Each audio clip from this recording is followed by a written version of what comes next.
है कि सीमांचल में आकर के हैदराबाद से भद्दी भद्दी गालियां लोगों को देते हैं, मुसलमानों को गालियां देते हैं। सामने जो खड़ा होगा वो फिरौन और नमरूद होगा। इससे बड़ा गाली मुसलमानों के लिए कुछ नहीं हो सकता है। मुस्लिम और किशनगंज विधानसभा सीट ने इस बार किशनगंज में कांग्रेस ने अपने उम्मीदवार को बदला और सिटिंग विधायक जो थे उनका टिकट काटकर कमरूद साहब को टिकट दिया है। ऐसे में हम उनसे बात करते हैं बिहार तक पे कि उनका क्या कहना है। सर, कांग्रेस ने आप पे भरोसा जताया है, किन चुनावी मुद्दों को लेकर आप जनता के बीच जा रहे हैं? देखिए, कांग्रेस ने बड़ी उम्मीद के साथ भरोसा जताया है। उसी उम्मीद के साथ जनता भी मेरे साथ है। और यहाँ का जो मुद्दा है शिक्षा, स्वास्थ्य, बिजली, पानी, कटान, भसान, पलायन, ये बहुत सारे मुद्दे हैं सीमांचल में। इन सारे मुद्दों पर सीमांचल को अपेक्षित रखा गया। ये जो डबल इंजन की सरकार, चाहे केंद्र सरकार हो या राज्य सरकार, इस सीमांचल को हमेशा अपेक्षित रखा। शिक्षा से अपेक्षित रखा, स्वास्थ्य से, बिजली से। अभी यहाँ पर एक सदर अस्पताल है। सदर अस्पताल में रिक्वायरमेंट है डॉक्टर का 45-46 और मात्र वहाँ पर 14 से 16 डॉक्टर काम करता है। ये बिल्कुल अपेक्षित है। किसी ने इस सीमांचल को देखा नहीं, सीमांचल के दर्द को किसी ने समझा नहीं। और इस बार इंशाल्लाह मैं समझता हूँ कि इंडिया गठबंधन का सरकार बिहार में बनेगा और हम लोग इंशाल्लाह बहुत वोट से जीतेंगे और सीमांचल के सभी सीट इंडिया गठबंधन का जीतेगा इस बार इंशाल्लाह। किशनगंज में ओवैसी की पार्टी एमआईएम भी अपना जोर आजमा रही है। आप वहाँ से पूर्व विधायक भी रह चुके हैं और लगातार वो आरोप पे आरोप लगा रहे हैं। एमआईएम कौन है यहाँ पर? एमआईएम का फाउंडर हम हैं। हमने ही फाउंडर यहाँ पर एमआईएम का फाउंडेशन किया था। अब हम कांग्रेस में आ गए। जितने कार्यकर्ता थे, जितने वोटर्स थे, हमारे साथ हैं। अब वो जोर आजमा रहे हैं और उनका जोर जो है बिल्कुल समझिए कि विफल हो जाएगा इस बार। सीमांचल में कहीं नहीं है वो।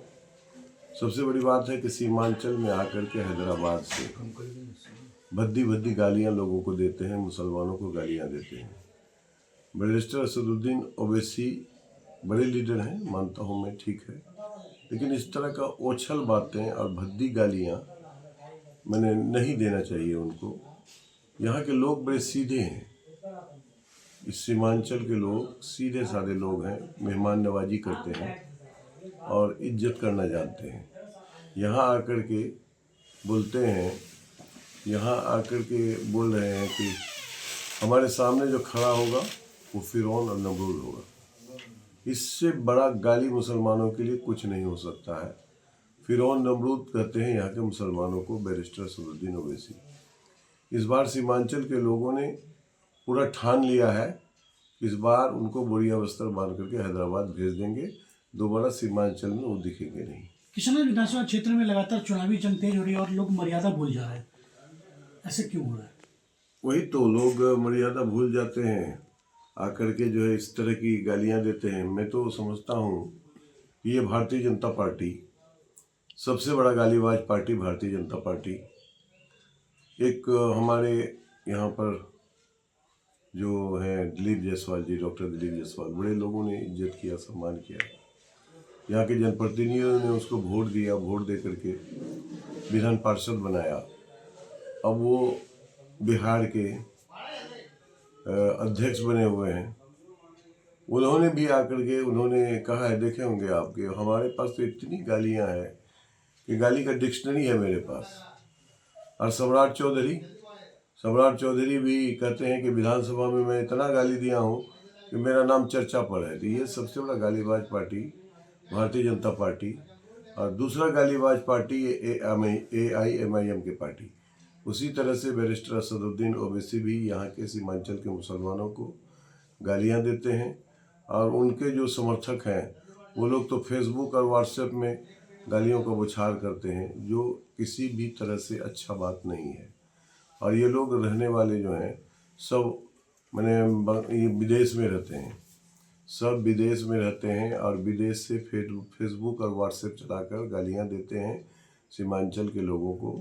सीमांचल के वोटर्स, यहाँ का जनता, यहाँ का एक एक वोट इन लोगों की हरकतों को समझ गया है।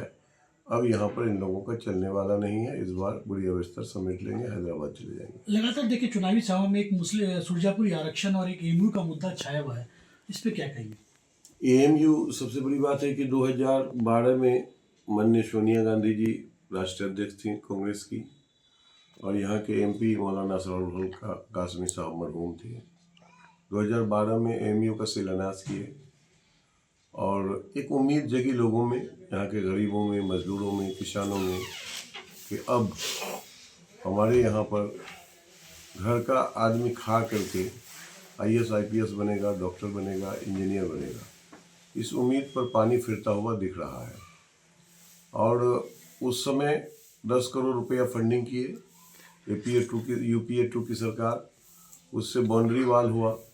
और जैसे ही समझिए कि इसका सरकार आया, नरेंद्र मोदी और अमित शाह का सरकार आया, बीजेपी का सरकार आया, ये लोग इसको अपेक्षित कर दिए, यहाँ पैसा देने से इनकार कर दिए, पैसा नहीं दिए, फंडिंग नहीं दिए, जिसकी लड़ाई यहाँ के एमपी माननीय सांसद जावेद आज़ाद साहब लोकसभा में लड़ रहे हैं, बराबर फंडिंग का रिलीज़ का लड़ाई लड़ रहे हैं।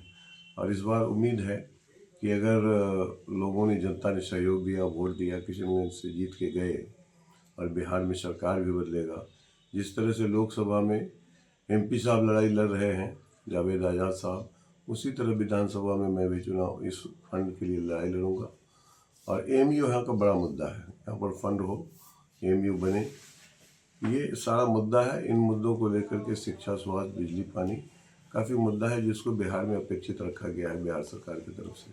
तो चुनाव में पूरी तरह आश्वस्त नजर आए जीत के प्रति, बिल्कुल क्योंकि अब बिल्कुल, वोटिंग का समय नजदीक, कल प्रचार भी समाप्त हो रहा है। 100% आश्वस्त हैं, जनता भी पूरा एकदम तैयार है, पूरी वोट अधिक से अधिक वोट से जिता कर भेजेगी इंशाल्लाह। तो ये थे हमारे साथ कांग्रेस के कैंडिडेट कमरुद्दीन साहब, जो अपनी जीत के प्रति आश्वस्त हैं। किशनगंज से गौरव कुमार, बिहार तक के लिए।